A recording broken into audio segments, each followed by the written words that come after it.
Welcome to my next tutorial, which is actually day number 27 of the 2015 30-day map challenge. The topic for today is transport, where I'm going to visualize a public transportation accessibility map, actually 4 of those maps covering Budapest. First, I'm going to collect GTFS data, which is a standard format for public transport data. And then I'm going to show you how to use graph analytics to compute the walkability time to each of the public transport stops, for example, to tram or subway stops. Then we are going to build a nice map visualization and also an animation about the accessibility maps, and of course, as always, totally in Python. So see you in the coding terminal. So first, let's hunt down some data.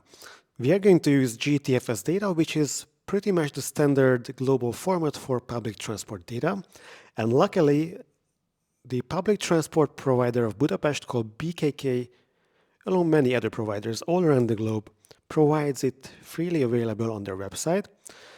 What it doesn't provide in a way I was expecting is an English language version of the website. But still here, in theory, you can switch to English and somehow find this site, but never really mind. So I will include the link in the tutorial in the notebook, where you will have to download this link, but I will also copy the direct link to this zip file, which will contain all the information we will need. So as promised, here is the link to the zip file and also to the website. And now we will import a couple of libraries and define a simple function. This simple function will create unique color maps. So it's going to take a map dictionary, turns those into hex colors, hex codes, and then returns a color map. So what we are going to do here is that first we will parse and explore the GTFS data files, because as you will see, there are a bunch of different data files there. And then we are going to figure out how to identify the public stop locations and also the kind of vehicles that stop there. So whether it's a bus stop, a subway stop, a tram stop, or all of them at the same time. And once we have that, we are going to use a graph analytical toolset to compute the walkable accessibility of each of these stops for every different mean of transportation. So we are going to have an accessibility map for trams, one for subways, and one for trolleys, for example.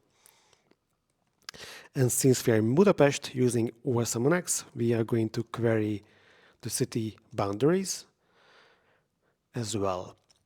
So here you can see all the files we have here. From this we are going to use the stop times, the trips, the stops, and the routes, if I'm right.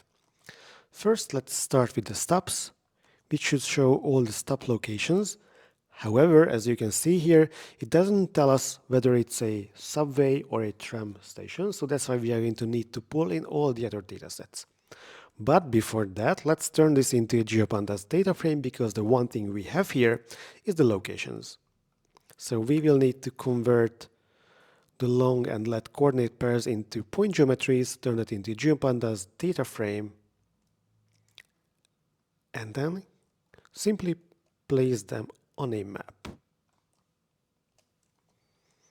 Once we have that, we can visualize that, and you can see that most of the stops are within the city, but there are some lines which are outside of the city boundary, which are linked to the agglomeration or the suburbs, and are operated by the city-wide BKK, but they are actually outside of the boundaries. So to make sure we are building a compact map, I'm going to just discard those for now. Alright, so let's move on and figure out what type of means of transportations do these stops belong to. Here we will need to read a bunch of other tables, and I will show you why and how we are going to put them together. So we will take the routes. Then, following the basic descriptions of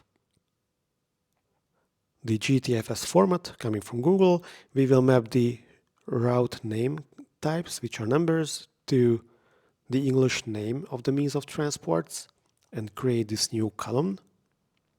And also we can have a quick look on how many stops we have belonging to the different means in this dataset.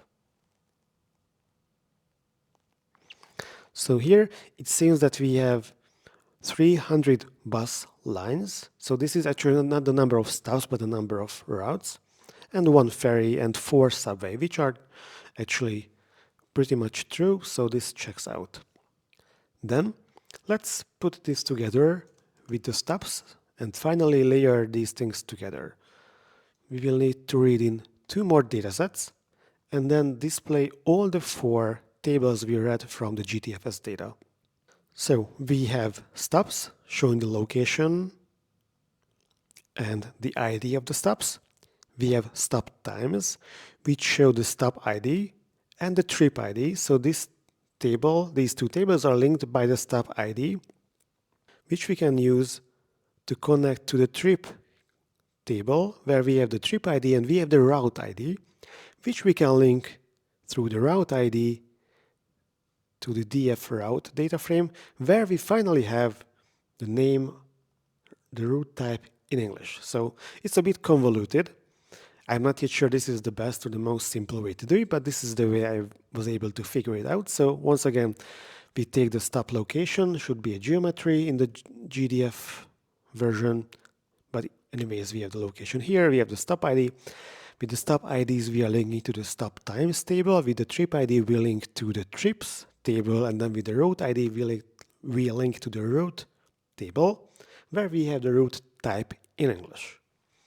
So let's do the linking with a series of merges. And there we are, we have now the stop IDs, the name of the stops, beautiful Hungarian words, and the route type and the geometry, of course, which are point geometries. So there we are. This was quite fast, but it took a lot longer for me to figure out which tables to read and which tables to link and how should I link them. But that's how it works. And now we can move on to the accessibility.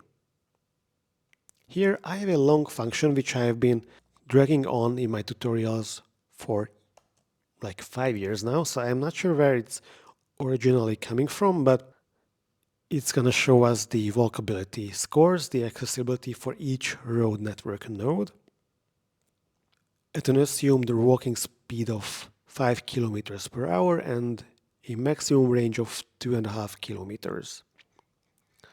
So here we will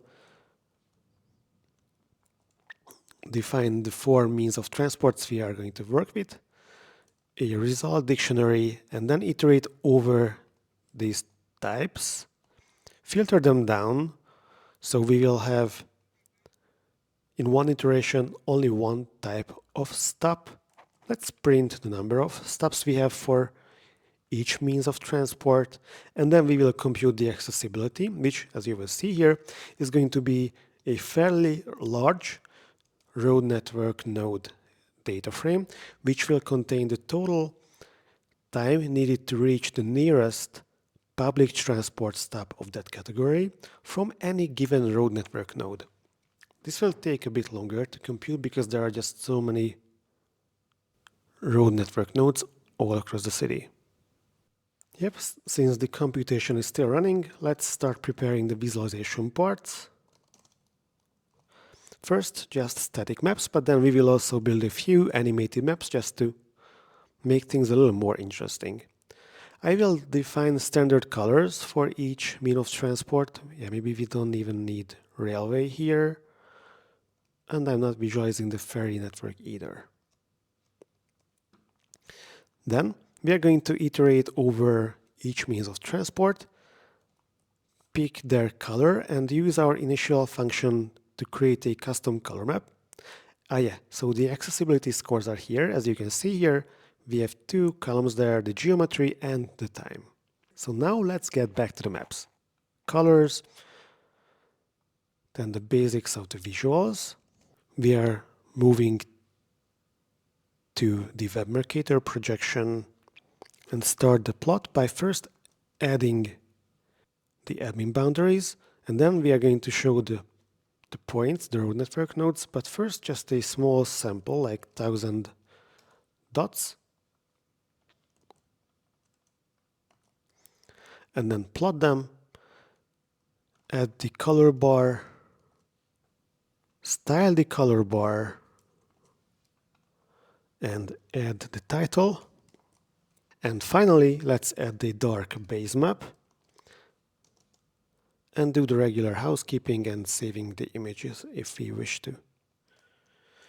Also, the reason we have such a long part about the color bar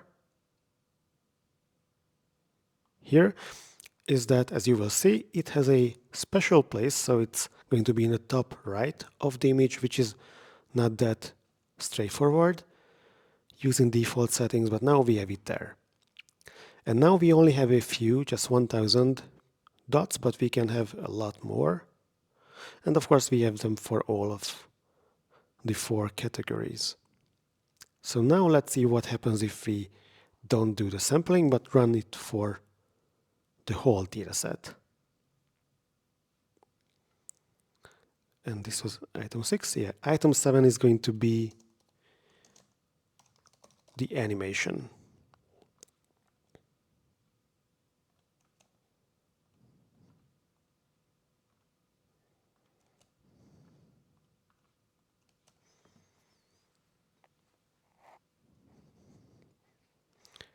For the animation, I'm going to define a step size. So this is going to work in a way that first we pick the first 500 records in the point or the road network node dataset, and then the next 500 and the next 500 and the next 500, and then we are moving on all the way to 100,000 plus this way. And then we are visualizing every single version, so we are going to have these 100 plus frames, which then we are going to join into one single animation. And here, in the meantime, we have the static maps. So this is how each static accessibility map looks like. And then let's see the animation part. I'm not going to run this code because it runs for a few hours, but I will show you how it was designed. So this part is the same. So we are setting up to visualize the road network image, road network node image. And then this loop will iterate over the different sections of the data frame only if the image is not yet prepared. So first, it will only contain the first 500 and then the first 1000, the first 1500, and so on and so forth. And then for the rest, the styling is going to be the same. The only difference between the maps will be that they will contain different number of elements visualized.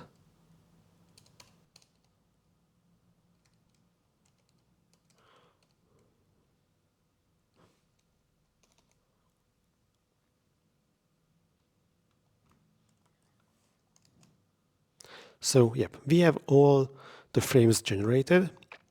And then let's see what K actually has. So it's one of the types, it's trolleybus. Let's use trams as an example, just a tram. We have to define the output path, which is going to be a time-lapse animation, a video file, then get all the images, as we have done in a couple of other tutorials of mine. Yep, here are the frames, then joining them as an image, writing the video file, and then reading it back here and visualizing it here in the notebook.